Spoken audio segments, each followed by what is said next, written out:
мы вновь все с вами в сборе в этом зале. Давайте зарядим аплодисментами здесь этот зал. Мы продолжаем. Впереди очень интересный информативный день. И прямо сейчас мы открываем панельную дискуссию по теме «Новые технологии редких металлов для зеленого будущего». Передаю слово своему коллеге, модератору дискуссии Максиму Метелеву, руководителю направления Департамента развития международных проектов «Русатом. Международная сеть». Максиму, аплодисменты, пожалуйста.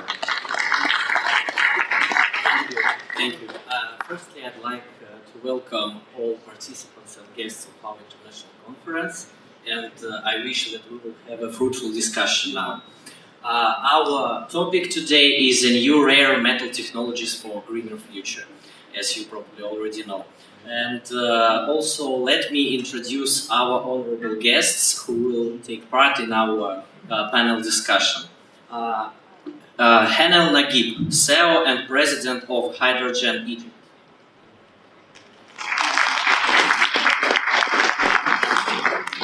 Dr. Balaram Vysetti, Fellow Geological Society, member of International Working Group and Indian Society of Mass Spectrometry.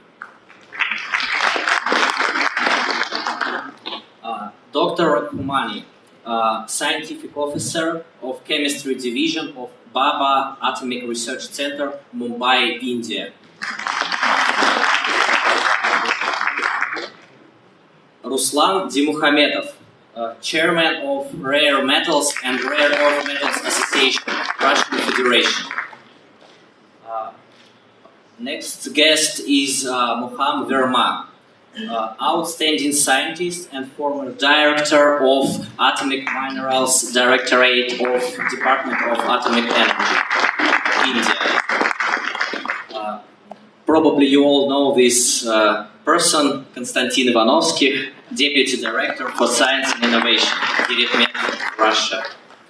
And our guest from Tatarstan, Doctor of Science, Head of Department of Laser and Additive Technologies of Kazan National Research Technical University and advisor of the President of Republic of Tatarstan, Gilmutdinov. Thank you.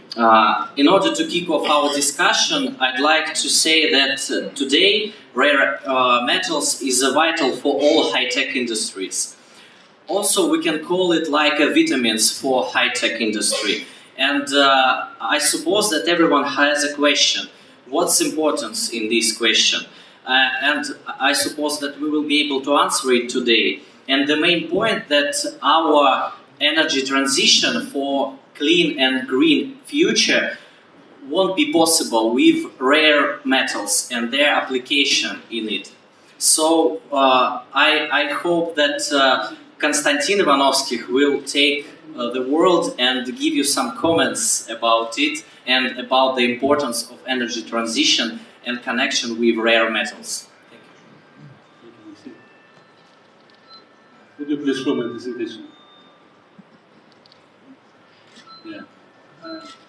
Thank you very much. I welcome everyone here, and it's our pleasure to have this discussion and opening our topic about new rare metal technologies in the greener future. So why we are going to talk about it? It's because currently we have transition from fossil fuels to greener energy, and if you look at this slide, you will imagine that actually about 1/3 of energy is consumed from coal. I mean electricity from coal, from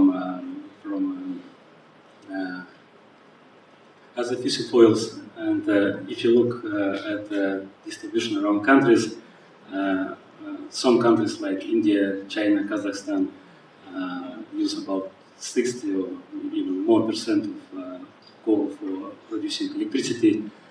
In Russia, it's about 15%. We are rich of gas, and some countries are currently trying to increase production with greener technologies, including nuclear power. but anyway, if you look at this cross section about which energy sources we use for electricity, yeah, we have about one set of energy resources from greener resources like nuclear energy, hydropower, or like so they are renewable. But if you look at cross section of total energy, which includes also heating, it includes transport, and in fact about 70% is due to resources which finally result in emission of CO2. So this is why we need to consider new energy sources, and we need to turn towards greener technologies, and they are quite related, so dependent on rare metals. And among new technologies which should be deployed over the next years to meet 1.5 situation scenario. So this scenario is signed in Paris Agreement in 2015 that would protect our planet from global warming and protect from some catastrophic things in our planet. We need to deploy new technologies related to renewables like solar, photovoltaics, wind turbines, hydroelectric power. We need to go to smart distribution of electricity, employing new energy sources like solar thermal collectors, bioresources. We of course consider atomic energy like as a green technologies, because I would say that if you build a nuclear power station with about 26 hectares for producing 1 gigawatt of energy, and if you compare that with other green technologies like photovoltaics, wind turbines, it's much more effective in terms of square light needed for the energy production. And other things related to energy efficiency, electrification, electric vehicles, charging stations, using heat pumps in houses. Maybe it's not relevant to Russian conditions, but in many countries heat pumps are currently deployed, and they're quite popular now because they're more efficient for heating. And what is next is we at the stage of active deployment of hydrogen energy, and I guess Khaled will say a few words about this. And but hydrogen energy and the production of hydrogen is also quite dependent on technologies and materials related to rare metals. Issues related to hydrogen are also connected with capturing of carbon dioxide, and currently there are several technologies capable to capture carbon, including absorption carbon dioxide and other things. Another topical possibility for saving energy is using energy effective lighting solutions. Today we will also cover this subject because so many of us using novel light technologies like LEDs in our homes, and they save about 60% of energy, and now it is quite efficient in terms of saving. Anyway, if you look at critical metals, which is tried to select most important ones. So they used in many different technological areas like atomic energy, electronics, mobility, automotive, hydrogen energy, and renewables, and things like that, even in medical equipment. And most popular, maybe most important ones are rare finds. And I would say that so in our conference we consider rare metals, which include actually five groups of metals, which are light rare metals like lithium, rubidium, cesium, beryllium. Refractory metals, it's a wide group. Scattered metals, which are mostly used in electronics, and of course rare earths, 15 elements from one atom to lutetium plus yttrium and scandium. So light rare metals are quite significant for many applications like batteries. It's a main consumers. Rubidium, cesium are used in high precision clocks, and beryllium is widely used in atomic energy. And we have here gas from Kazakhstan, from Ulba Geological plant, who is responsible for about 1/3 of world market of beryllium. Scattered metals are mostly used in electronics and in infrared optics. Refractory metals are quite significant for atomic energy as well, for many green solutions, for many instruments which are currently in the development or currently used. Market of refractory metals is more stable. It doesn't demonstrate significant rise, but it's just going up step by step anyway. And rare earths, I would stress on them as the most important series of ions, and they're used in many applications. And each 10 years, maybe less, we have doubling of applications for rare earth metals, and they are all very different. Though they are chemically very similar, but they have many different applications because of their energy structure and different properties. And they used from electronics, optics, and medical imaging in manufacturing of many sophisticated things. And so on. So currently, we have, of course, domination of China in the global market of rare earths, and so they produce about over 70% of rare earths for global market. Other countries which have significant contribution to the market are Vietnam, Brazil, China, India, Russia, and here on this table you can see some information about average production, reserves, and fraction of this production in the global market.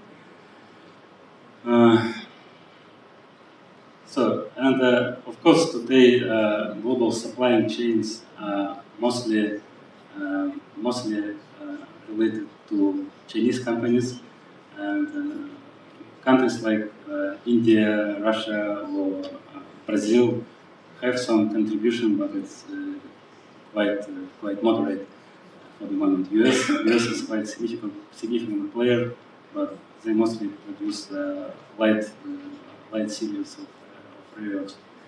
And I guess Dr. Balaram and Dr. Verma will share some more about this subject.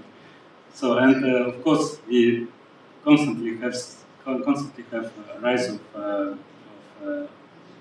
production of rare earths, and each year it's there is some significant increase in production, and China is still dominant because of cheaper technology, because of cheaper resources and more accessible resources. And so I guess we can maybe turn to next question. Yes, Konstantin, thank you so much for so deep introduction. As we all can see, the development of high-tech technologies also affect on demand of rare earth metals. And as we understand, there is a question about industrial recovery of rare earth elements.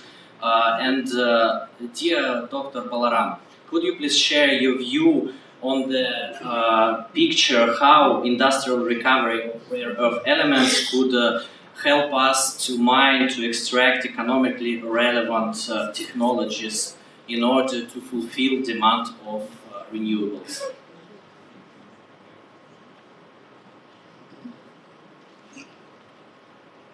Thank you for this wonderful opportunity. Thank you for this wonderful opportunity. At the outset, I would like to thank the organizers of the RAREMET 2024, particularly Dr. Konstantin,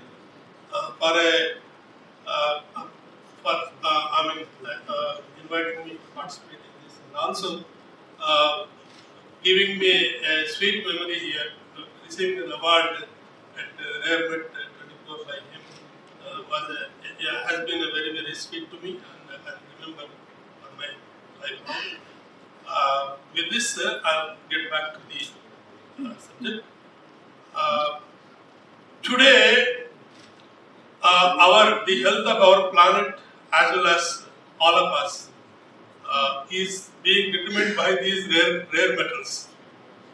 And a lot of countries, particularly the countries like Russia, Canada, America, China, Australia, South Africa, are bestowed with lots of minerals. And certain countries like India, Argentina, Bolivia, they are bestowed with some minerals. But the thing is, they are available, but how to extract them? And also apply the green technologies for counteracting our carbon emissions and becoming more and more carbon neutral in future. With this, I am particularly interested in this particular deep sea mineral sources. See, we have, in fact, after this, in the regular, I have a presentation where I will be giving more details on the amounts of the mineral resources. I will also give a slide on the comparison of the land resources as well as marine resources. How the marine sediments are rich in these metals, we will be able to understand. In fact, there is an organization called International Seabed Authority, which is a UN organization, which is not giving permission to extract these minerals from the international waters. However, recently the Norway has leased out some areas in their EEZ, exclusive economic zone areas, for exploitation of those sea mineral resources.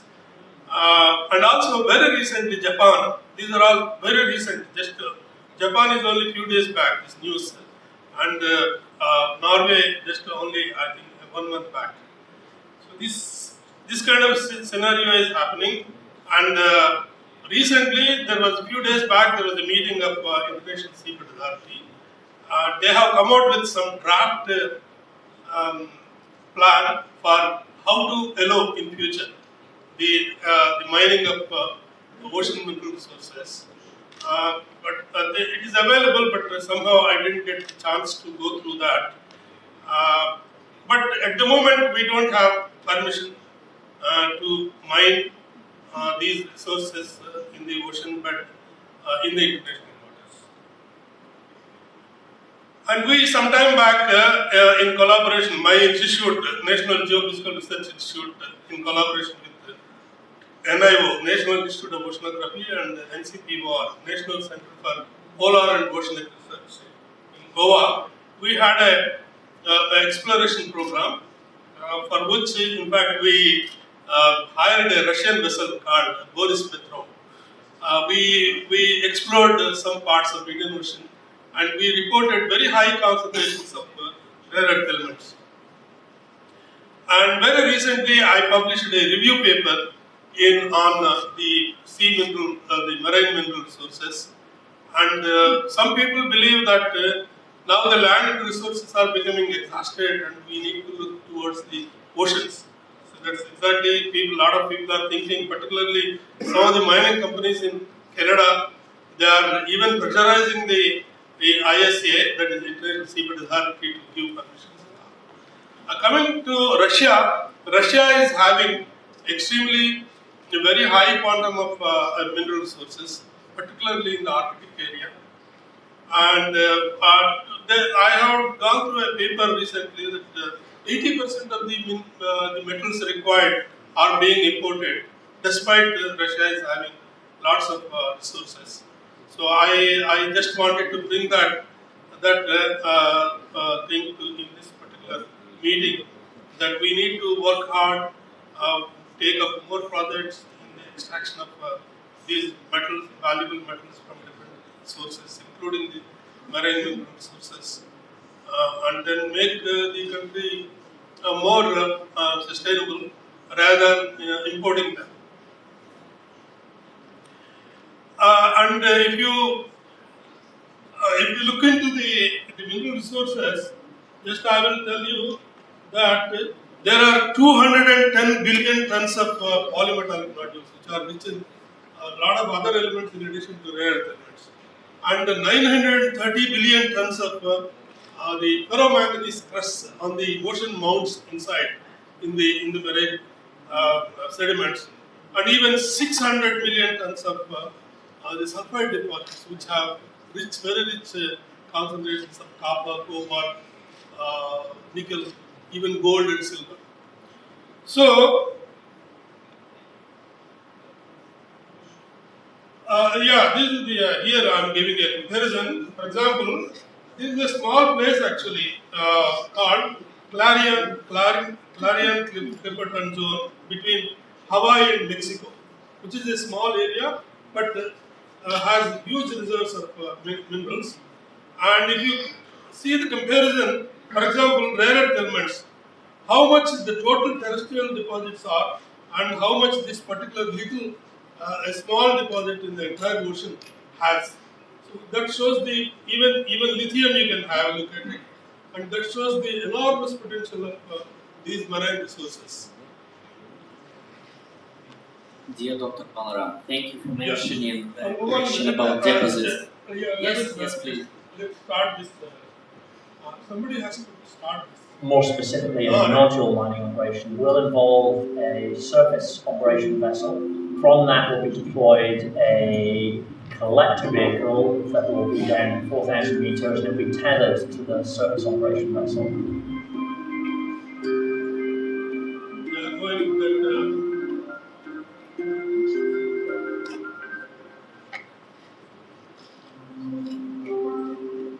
That remotely operating vehicle is going down to nearly 4.5 kilometers. Mining of nodules will reduce polymetallic nodules.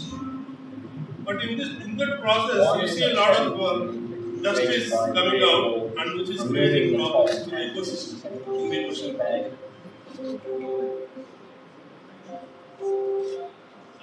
Dusty plumes are being generated.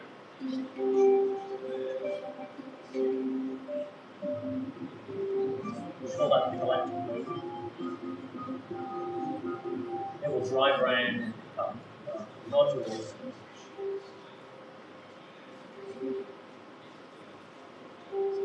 And they'll be pumped back to provide surface vessel.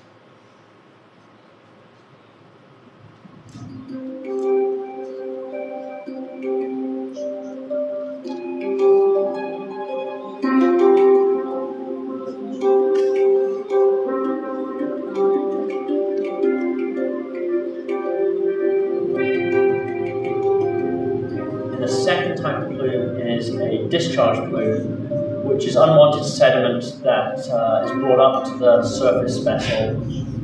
It is unwanted, unneeded, and so it would be returned to the ocean. The question is whether that's returned as a plume in the mid-water column or back down in the deeper. Yeah, that will create a lot of problems to the ecosystem. That is the reason that this is the last one. It is also a short presentation. Somebody resources is increasing. While currently mining takes place on land, the idea of mining the seafloor for these critical resources has gained some traction over the years, though it's not without its critics. Some experts express caution over the prospect that seafloor mining could disrupt crucial ecosystems and destroy habitats. But one company hopes to make ocean mining a reality in a way that they say doesn't. Impossible Metals is setting out to bring underwater robots to the ocean floor to mine in a meticulous way. Rather than the equivalent of vacuuming the seafloor and churning up mass amounts of sediment, the robots will utilize AI to selectively harvest minerals, doing as little damage as possible. The process, where cameras and arms hover and wait rather than touch the ocean floor, is likened to using a tweezer instead of a bulldozer. The company's prototype robot is called Eureka and is testing its capabilities in shallow waters. In the future, Impossible Metals hopes to scale the technology to create a full fleet of underwater bots with the capability to travel 4 miles down into the deep. And while skeptics see nothing but challenges, the co-creator of Impossible Metals, Renee Grogan, told CBS News the company is halfway down the path. Resources is increasing. So what I mean to say is that a lot of companies are developing technologies to extract the metals from the ores from the oceans with little damage, creating only little damage to the ecosystem. And particularly the mining of, the extraction from the sea ocean bed of manganese nodules is a little bit easier compared to other. With minimum of disturbance, you can extract them. So probably that will be given permission faster in the coming future. So with this, I will end up and we will discuss. Dear Dr. Balaram, thank you so much that you raised question. That you raised topic about the importance of deposits of rare metals. That's why I want to give the floor to Ruslan in order to discuss current new modern projects of Rosatom which should help us to fulfill demand of rare metals.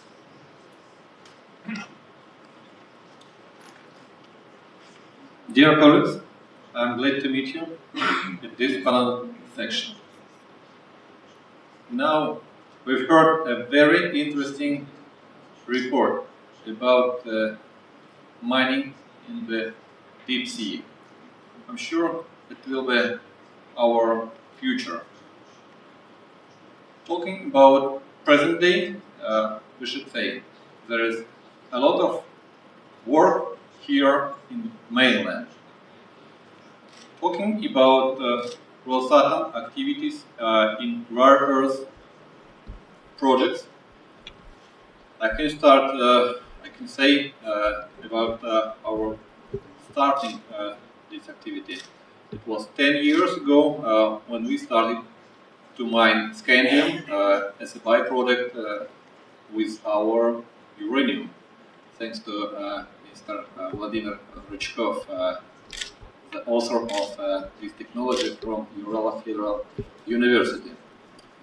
Then, 2 years ago, we built Tuganov deposit.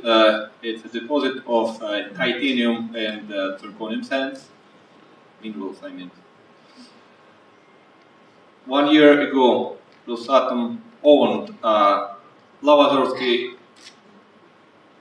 mine and Solikamsk magnesium ore, which are both our Russian producer of rare earths, titanium, niobium, tantalum, and if we talk about byproducts, it will be magnesium and other products. So, when we talk about our future, I should mention project phosphogypsum. It's another source of rare earths, and I should talk about Kalmozora deposit. It's our source of lithium. Then I should say that mining, it's not the only activity of Rosatom in terms of rare metals and rare earth metals. I should mention about our colleagues from other divisions of Rosatom. Here we have Rosatom Metaltech, who is a metallurgical specialist. They accept rare metals from us and produce metal from oxides. They will also produce end products. I mean magnets, lithium batteries, etc. I should also say that we have Tenex, which are responsible for mining outside Russia. Of course, Nova Wind, who produce wind turbines. And all these divisions are covered by our seventh division, including GIREDMET and KNITU. So, we've got a lot of projects inside Rosatom. But I also should say that not only Rosatom works within Russia with rare metals. Here we have Skygrad company who produce rare earths from phosphogypsum. We have projects of rare earths and niobium, which is called Tantor. Project of tantalum and niobium, which is called Zashikinskaya. So we've got a lot of projects inside Russia. But we spoke a lot of independence, technological independence inside Russia. And I should say that not only technological independence inside Russia should take our mind, because partnership is very important in our modern day. So I'm glad to see my colleagues from India. I'm glad to see my colleagues from Egypt. I'm glad to see my colleagues from Kazakhstan. I'm sure rare earths will be widely consumed in all industries. So we have a very bright future, and I'm sure about this future. Thank you, Ruslan.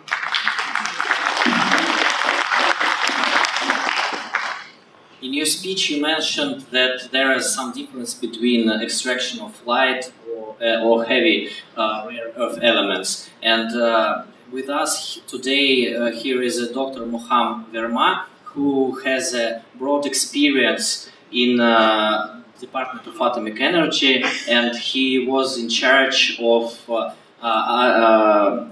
extraction of minerals, yes, for this big company. And dear Dr. Moham Verma, could you please give your comments about the difference of extraction between light and heavy rare earth elements? Thanks a lot for giving me this opportunity. But basically, I think Dr. Singh is sitting with me from ARC. He's the right person to throw more light on this. Because my field is basically related to exploration, proving resources, and to some extent related to the beneficiation studies. If we will see the world over, we find that most of the rare earth resources, they come from the carbonatites. Almost more than 50% of the global production of the world comes from the carbonatites. Basically, the carbonatites are such bodies which are not only containing rare earths, but it contains mostly polymetallic deposits. It contains appreciable quantity of niobium. It contains some quantity of strontium. Even they contains some quantity of maybe niobium, strontium, some other metals are also present in that. Therefore, the ore which you are dealing, and of course rare earth minerals may be monazite, bastnasite, centrite, a number of series of the rare earth minerals. So their extraction is really a complex problem to handle a polymetallic ore. And if you will go more complexity of this, then I am giving this mic to Mr. Singh, because he can able to throw directly light on the how the separation of LRRE and HRRE is done. Yes, please. Yeah, thank you for giving me the opportunity to speak today, and thank you, Professor, giving me opportunity. And so actually today I'm so happy that first time I came to Moscow this year, along with my wife, and I'm so happy. Yes, today we're speaking particularly about Mobile Research Center. We are really unique. They are doing the extraction of the rare earth, or light elements, and the heavy elements. But really speaking, that not only this, actually we are working in a definite area.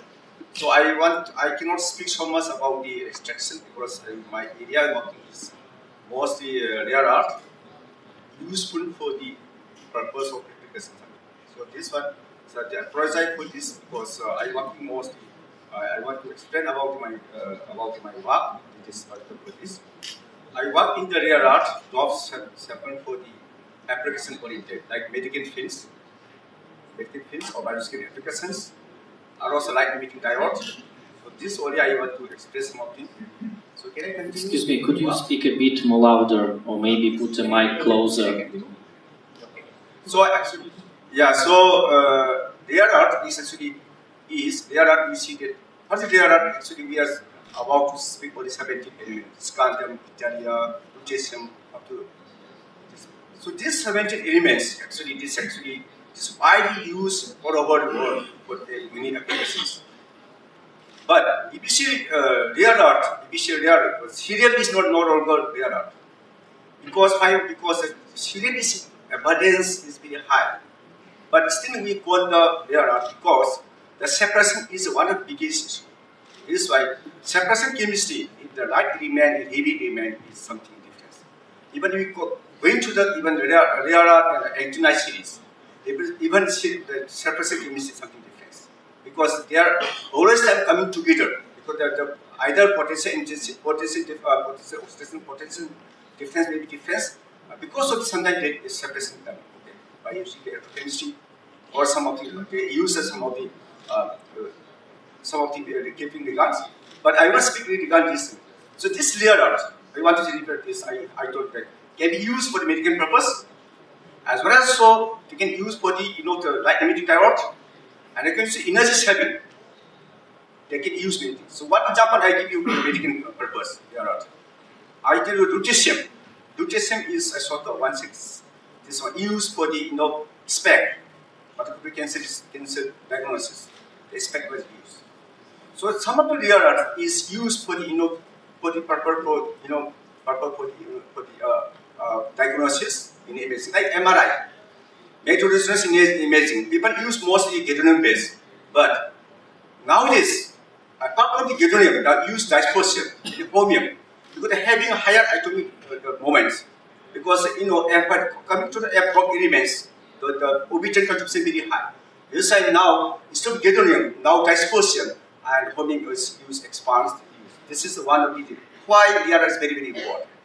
Another thing, another useful in the particularly this one. I want to tell you that's how useful rare earth. I published the Chemical Chemistry Society is in fact 16 and 2010 in the area I published. How I prove water stability in the phosphate compound. This proved by the rare earth. I proved by the rare earth that water chemistry up to iron is indicated. I published that paper as it is. This is a very important rare earth. Today, something I think in the Plenary or tomorrow talk, I mentioned this. Also, I want to discuss particularly about this particular diagnosis. See, diagnosis people use for organic base, but quantum dot. But they are not stable. But rare are very stable because rare are they have a transition. They doesn't change the peak position with the time. Okay, this photon reaching is not happening. The radar is very important. This is the radar we have to pick up because what you want to sensing, you want to imaging is that is more important now in the computer quantum dot, even better than many oral based. Also, the radar dot can be used, for quantum cutting. What quantum cutting? Today we are talking about quantum efficiency. We are talking 100 or less. When quantum cutting is, the quantum cutting can be like your quantum efficiency can be 200 or less than or 300, depending upon whatever you are used. So praseodymium, chromium, the terbium, thorium, they use a quantum cutting.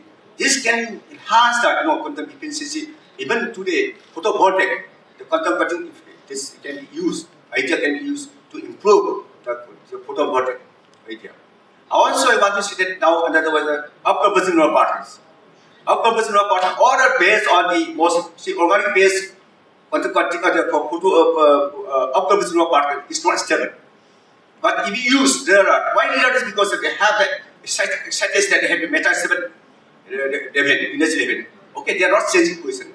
Because of the they can use is the photo evidence, or they can use up-conversion neural particle can be enhanced. The emission intensity can be enhanced. So photo evidence is the non-resonance type, non-optical mode, can be used. This all are radar based. This one day, all our imaging can be changed by the photo evidence using the radar. This is one of the I want to medical fields. Also, I want to say many minutes we are talking about the light imaging diode. Today, see the Akashi, this Amano, and Nakamura from Japan, they published again. They worked 1990 and 1990 they got the Nobel Prize in 2014. That marks that helium nitride gas. But this blue light emitting cannot solve the all problem. To the light emitting diode, you need white emissions. The white emission time you have to blue and the yellow emission produce a white emission. But most times this yellow emission comes from the cerium. Means there are required. Yes, one CPS light emitting diode is required by radar. This important radar is very important light emitting diode. Also, the radar light emitting diode. Today, I think you want to get our white emission. Sometimes red emission is weaker. In the time you cannot see eye properly. Okay, this is a red emitter. European system. Dear Dr. Kumari. Okay, and this is the one of the that. Yeah. So important of the radar is very important. So this with this word I Sorry, please excuse me for stopping your interesting journey to the world of photovoltaics. Yes, thank you, that's amazing. Colleagues, I've noted few challenges which you've previously described in your presentations, and one of these challenges is environmental costs of rare metals exploration and also their supply chain risks. What do you think about that? How we can cope with these challenges? Maxim, can I show some slides which will be triggering for our discussion? Yes, please. Пожалуйста, откройте презентацию.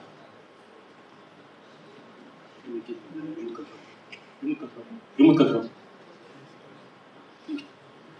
So I would just say that our greener technology, our intention to have greener technology related to using rare earths and rare metals. We are, quite in doubt about whether it's really green, because as you can see on this slide, we have doubling of energy consumption and water consumption related to mining of rare earths. So for about 10 years, we doubled energy consumption, water consumption, and actually we rarely considering impact of mining of rare earths, treatment of rare resources in terms of environmental impact. And I would ask maybe Dr. Balaram, Dr. Verma to comment on this, because it can be an issue, in fact. So we we are trying to use, electric vehicles or some energy-effective solutions, but what is the real cost of that? Thanks. A very nice question you have put up. When such type of the challenges do exist, one should be focused what type of the ingredients we require. If you will see in the spectrum of the rare earths, there are LRRE, light rare earth elements, and heavy rare earth elements. Light rare earth elements, almost they constitute about 60%, which are plenty available. Most of the places they are being stored. Whereas the most valuable ingredients which are used are heavy rare earth elements. Henceforth, for mining purpose, the deposit should be taken which has got a higher ratio of HRRE in compared to the LRRE. Secondly, we should not choose the deposits which will produce large quantity of the waste. Basically, most of the places there are hardly 4 or 5 working mines are there in the global worldwide, but most of them they are stockpiled with the light rare earth elements. Why not to look for iron oxide clay deposits which are very easy to mine, less water consumption will be there, although their grade is low, but the mining is very good. Therefore, those type of the deposits and they contains good quantity of the heavy rare earth elements. Therefore, we should be judiciously use our environmental parameters and they will generate less waste and simultaneously the resources which are very used, for example, holmium, terbium, gadolinium and dysprosium content will be very high.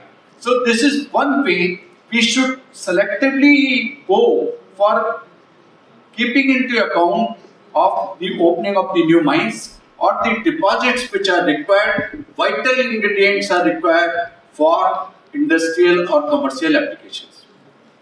Thank you. Coming to the environmental problems of the rare earth elements, initially, I think until now, we have only taken some elements like lead, cadmium, mercury, arsenic, etc. very seriously, and a lot of work was done on the effects of these elements, these toxic elements on human health. And now the rare earth elements, even lithium, also got added to this list. Now a lot of work is being done, and the recent, because of the extensive use of these electronic gadgets, where these rare earth elements and lithium are extensively being used, and we are just throwing. See, for example, I use my cell phone for nearly 5 years, but my children use only for 1 year. So it means a lot of e-waste is getting generated, which is just being thrown into the landfills. They are not properly, some countries may be doing well, but most of the countries are not doing very well. So as a result, so these elements are posing a toxic hazard and a health hazard. So a lot of work is being done, and if you look at the recent papers on the river sediments, the gadolinium positive anomaly is coming. Earlier, on the natural samples, we see only the Syrian anomaly or European anomaly. Today, because of the anthropogenic activities, you see a lot of gadolinium anomalies, because gadolinium is being used in the medical department, where you do the MRI scanning. So a lot of other medical applications also. So as a result, the gadolinium usage has become so much, and it is being just thrown into the environment. And from the analysis of the river sediments and even some of the soils around hospitals like that, you get very high gadolinium. In fact, what are the effects on these of these elements on the humans and human health? A lot of papers are coming, but not a very clear picture yet. And also, the World Health Organization has not set any limits for these elements in the drinking water samples. That is a must, in fact, in the coming future. So, how much, just like lead and uranium and all, you have set limits in the water. by the World Health Organization. Like that for rare earth elements also you need to in future. So I think I cannot really give more details than this because I too don't know much. A lot of work is being done and we are trying to consolidate. Thank you, Dr. Thank you. Thank you. Also, as we know, the hydrogen energy is a really important source of energy in the future. And today, as you may be aware, Rosatom also developing this direction of business connected with solutions for hydrogen production, storage, and transport. So we are aware that a lot of rare earth elements need to be used in the hydrogen power. So, dear Khaled, Nageib, could you please comment on what should we expect from hydrogen energy and its connection with rare earth industry? Yes, thank you. Thank you for having us here, and thank you for Rosatom and Konstantin and his team for really making this. This is our second time in Russia, and our first time we visited the Rosatom rare earths facilities, which was really an amazing experience. We continue to be impressed by the history and culture, and of course technology that Russia has, in particular Rosatom.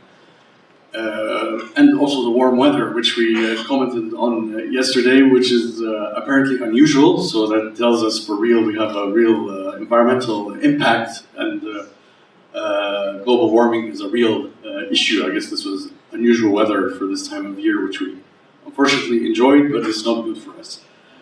Which brings us to hydrogen, and the importance of hydrogen in energy transition. You know, it is really a critical part of the equation. But there are many challenges around that, and rare earths plays a critical role in it. In what sense? In a couple of different ways. One, the nature of renewable energy is actually intermittent. You know, so the types of electrolyzers available now actually are mostly like the alkaline, which is really low tech and doesn't have much in the way of rare earths. But in order to produce the amounts of hydrogen and the capacity of electrolyzers, just to put it into perspective, the current production capacity in the world for electrolyzers now is 10 gigawatts. We need 100 gigawatts. You know, you need 10 times more production capacity, and you need performance and efficiency of these electrolyzers. Where the high performance and high efficiency electrolyzers highly depend on rare earth materials. They're very highly dependent. And we're at the very early stage of this technology right now with these like solid oxide electrolyzers and PEM electrolyzers, which heavily depend. We're in a very early stage. This is like really early days. So we need these breakthrough technologies that have a very high impact on the electrolyzers' performance, efficiency, and production capacity. It also has another important vector, which is the automation of the production of these electrolyzers, which again we saw, of course, in the Rosatom facilities, the membranes and all this. These are critical parts of improving the performance and the efficiency of the electrolyzer. Another challenge too with rare earths in this area too is the supply and the price. Especially the large projects, this is something very important. The large projects require a long study phase, from 1 to 3 years. And in this time frame, the price and supply of rare earths can change dramatically. So again, this is another challenge facing hydrogen and electrolyzers. The other is standards and standards and specifications. Also, we even see this in. I mean, we'll not get into the geopolitics, but even let's say between the U.S. and the EU, which let's say are aligned, but there is a wide difference in the standards and the specifications. And we saw with rare earths in the telecommunications, the mobiles, as we were talking about, what made this technology move very fast too was the World Trade Organization had some standards which were global standards, which made it possible for the transfer of technology and flow of knowledge. So this is another very important part. let's come very quickly for a few minutes on hydrogen in Egypt, what's happening with that. Egypt over the last 15 years has now more than 20% of its power from renewable energy. On the back of that, we have a lot of demand coming from Europe and Asia for green hydrogen. So these projects are really taking off, and they will require an incredible amount of capacity of electrolyzers, which brings us, of course, to the challenge of the rare earth. So this will be a very big part of the equation in Egypt. Egypt will supply several million tons of green ammonia to Europe and Asia. These projects are really taking off. They're real projects. We're seeing real demand and real projects happening. So these are great areas for cooperation between Egypt and Russia and other countries in this area. And Egypt and Russia have a long history of cooperation. We're also Rosatom is building a nice nuclear plant for us in Egypt in Daba. So this will be a big part of the renewable energy equation for Egypt. And there's big plans to produce hydrogen from this plant. So the Daba plant. And on a historical note, the ancient Egyptians also worked with metals as well, so we have a long history of that. And we welcome all Russian and other companies to work with Egypt. Egypt really needs this technology for the extraction and for also the technology for the electrolyzers. On the last note there, often overlooked, and we can maybe apply this also to countries like Russia and Egypt and India, where we have remote areas that have challenges with power. For there too, we know that Rosatom has a very nice technology with the smaller electrolyzers that are very suitable for, let's call it like the hydrogen cluster or hydrogen village approach. This is really overlooked and can be a great solution of these, what we call small-scale production and applications for hydrogen. Okay, especially like in the remote areas, Sakhalin and other remote areas, and even in India, I know that the same challenges we have. Small villages using wood and coal and all this. This is very overlooked, but also something where rare earths would be very interesting. I think that is something to look for these small-scale production and how rare earths can play a role in making the electrolyzers more efficient. Thank you. Dear Mr. Khaled, thank you. You raised the topic about efficiency and responsible consumption. And I'd like to ask the Khumani about the energy efficient technologies and how scientists could help us to bring novel technologies to our life. Maxim, can I start with this a little bit, and then Dr. Rahmani will continue about energy saving solutions for lighting. Could you please turn on presentation number 2? Вторая презентация.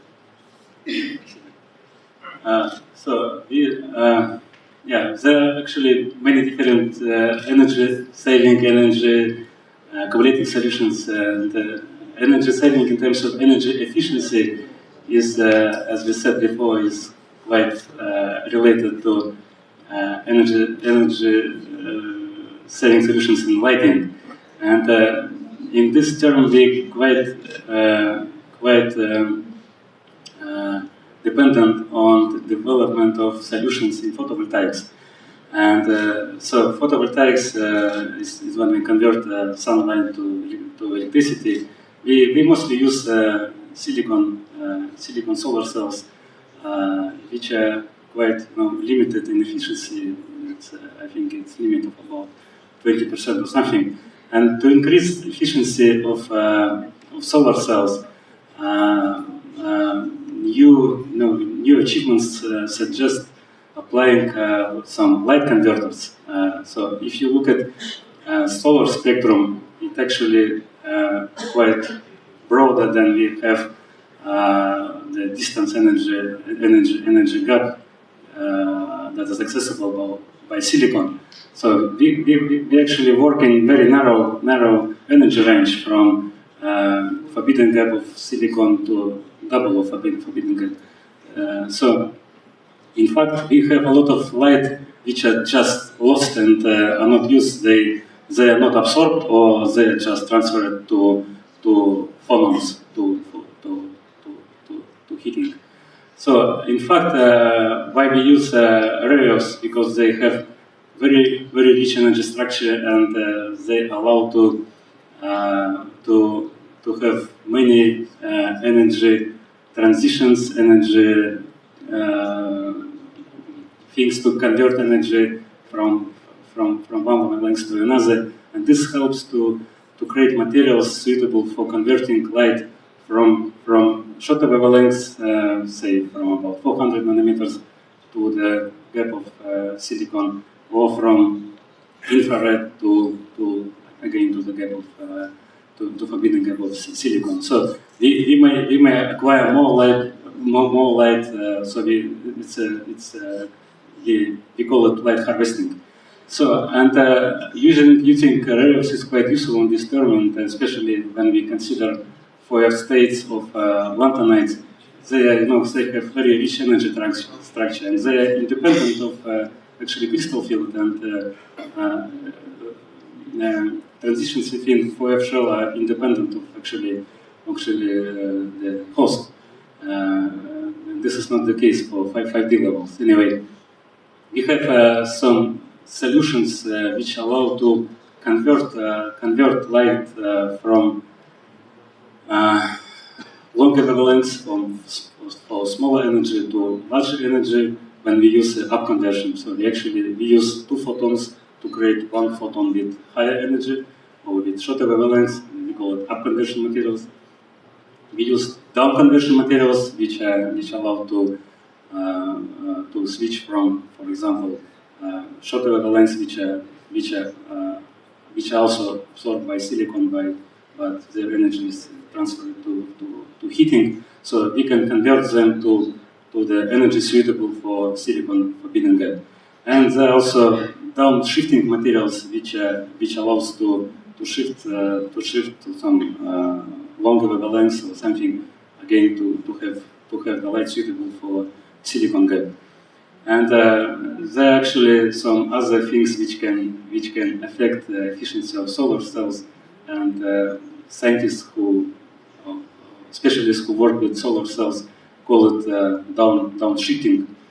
Sorry for the joke. So I guess Dr. Singh can continue with this.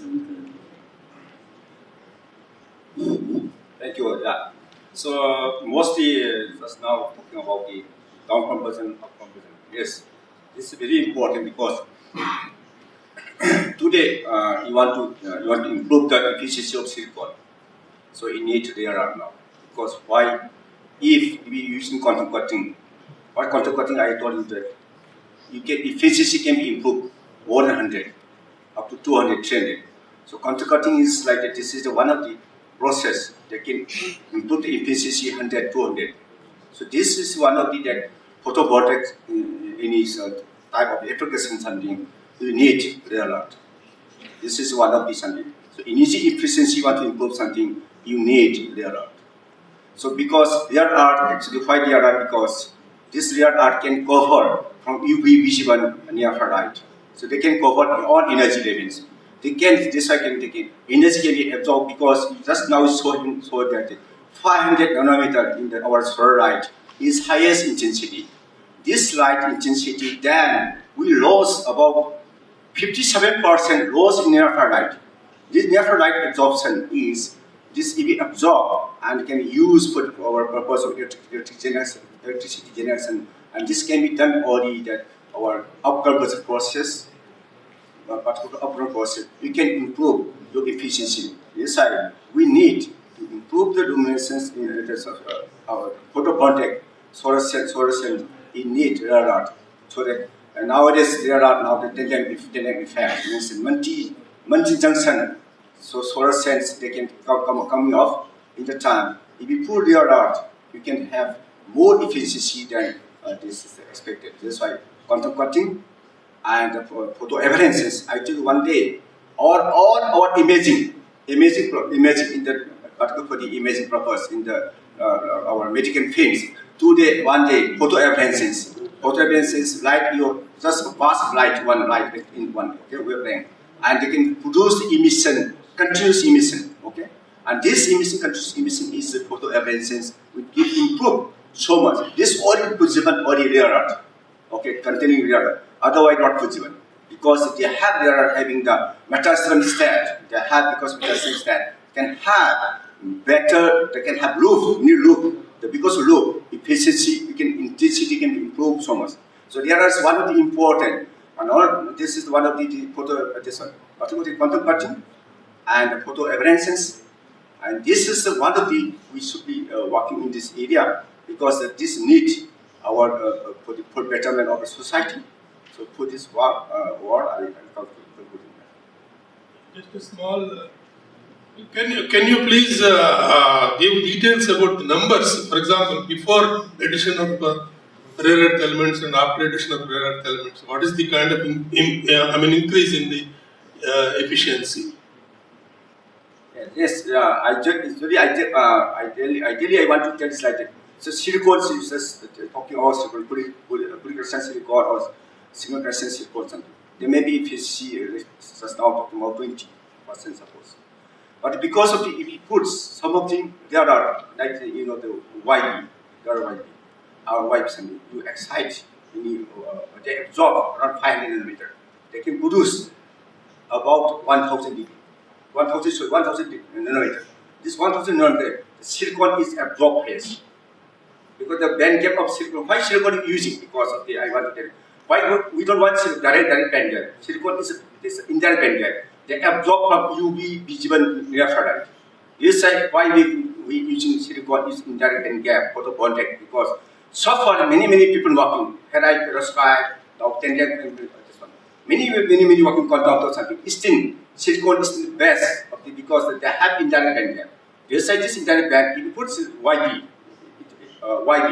this can absorb around 500 nanometers something. They can produce around 1,000 nanometers something again. Okay. Since 1,000 can absorb again by silicon, they can improve so much your efficiency. I cannot exact accuracy efficiency, but this improved. This is reported. This one. Okay. Dear colleagues, I suppose that we will have enough time to discuss all figures for 3 days of our international conference, and let us move ahead. We mostly discuss issues related with energy saving and efficiency, but in my opinion, the future without additive manufacturing will not be possible, because it could be one of the best ways of consumption of rare metals and rare earth elements. So, dear Dr. Albert, would you be so kind to give us a few comments about how material scientists could enhance capabilities and usage of additive manufacturing in our life? Thank you very much. Good morning, ladies and gentlemen.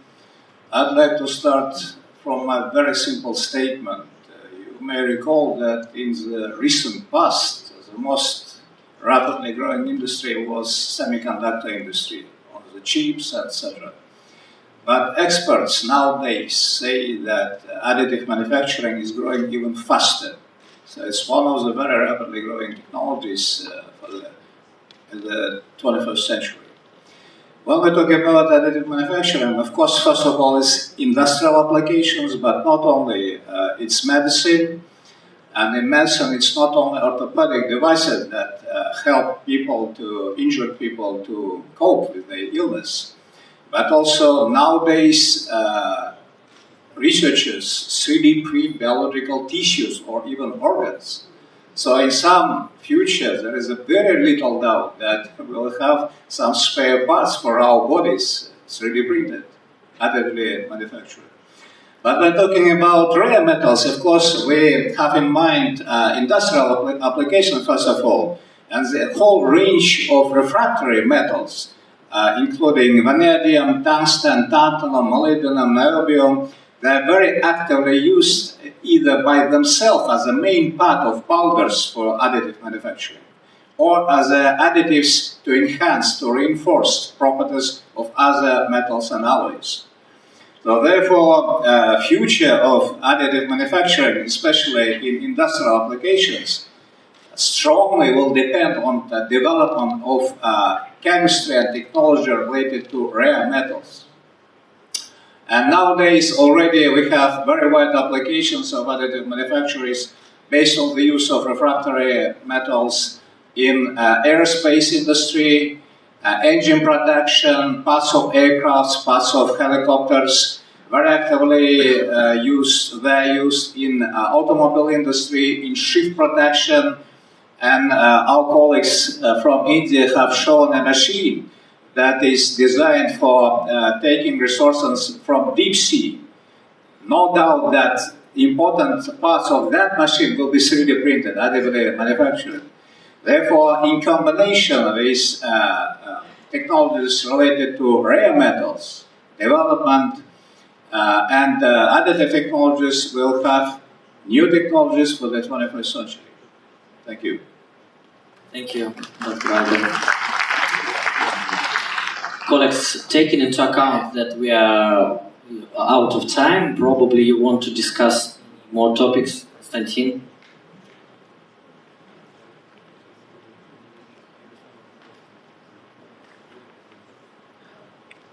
Yeah, thank you. Yeah, thank you, everyone. I just, so maybe someone from the audience, I would like to ask something to our experts. Any questions, please? Please don't hesitate. Пожалуйста, вопросы, не стесняйтесь. I suppose everyone will receive questions during coffee break. Да, пожалуйста. Oh, yes, please. Roxana, please. Hello, my name is Ruslan Chernova, the Rare Earth magazine. It's quite fascinating that nowadays you all came to Moscow, and this is such a great conference. I have a lot of questions, and one, I was very interested in noodle production, because we were writing about this for a long time, and I was really fascinated also about with what the other participants told us. But I just want to know, how do you imagine, it's like a question to all of you, how do you imagine what will happen like in five years, let's say, from now? What is the ideal situation? What can happen according to additive technologies, according to noodle production, and besides there's also the company SkyGrad. I think they would have a question as well, because they have a technology of taking phosphogyps, for how to say it in English, from ocean, and they're quite an interesting proposal. You would have a lot to discuss in these 3 days. So if you please, Mr. Khaled, Nageib, or somebody what are our future in 5 years, let's say so. Thank you. Yeah, thank you for the question. For sure, I get back to the electrolyzers, which are critical to hydrogen. I think in 5 years, I would like to see the very high-tech electrolyzers, which require rare earth, to have really achieved some breakthrough technologies. This is absolutely critical, and rare earths and what Rosatom and colleagues are doing here are absolutely critical. The hydrogen to be produced efficiently in huge quantities needs the breakthrough technologies related to rare earths.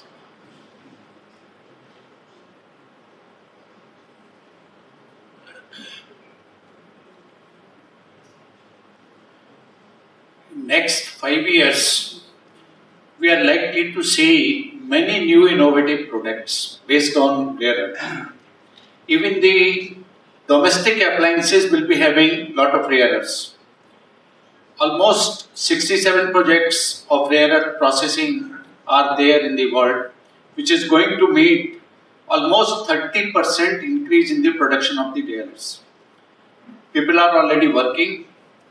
There are new products are coming, and lot of focus on the green energy, and the people are also going for green energy contribution is going to increase, because what Dr. Konstantin has told, that the main dependence on the coal or fossil fuel energy which is going to be shipped in the spectrum to the green energy sector, where rare earths and rare metals are going to play the vital role, and including many of the new innovative products, including drone and other things, they are going to become in the future. So, for us, we are on the other side of the plateau, whereas the younger generations, they are coming up. They will be definitely enjoying the fruits of rare earths and all those critical and those rare metals which earlier world has not seen. Thank you. Thank you. And if I may, I would like a couple of words about the future of additive manufacturing. In order to answer your question, thank you very much for the very interesting question. I'd like to remind you what has happened exactly a year ago. 1 year ago, the engineers from the United States, they have developed and launched a space rocket missile that was by 85% additively printed, okay, 85%. And now they are in the process of finishing another rocket, even bigger. The previous rocket was 12 meters high. 12 meters high. It's really huge design. They are now building a rocket that is about 95% will be 3D printed. Okay. So what are the key advantages? And this is kind of revolution, really. Instead of 100,000 parts, 3D printed rocket has only 100 parts. Okay. All the other parts are integral. And the other thing, the most important, instead of 12 months of production, 1 year, they printed the rocket just in 1 month. Now imagine, if you don't have such a technology, where will you be with your missiles and with your rockets and with any other parts, designs and industry applications? You'll be out of market, no doubt. Therefore, in 5 years, we'll see explosive growth of the use of additive manufacturers in every part of our life. Thank you, Nageib. I'd like to thank you, everyone, for so fruitful discussion, and I suppose that we can close our first panel discussion this day. Thanks. Друзья, ваши аплодисменты. Мы благодарим всех участников панельной дискуссии «Новые технологии редких металлов для зеленого будущего». Прямо сейчас мы сделаем небольшой технический перерыв.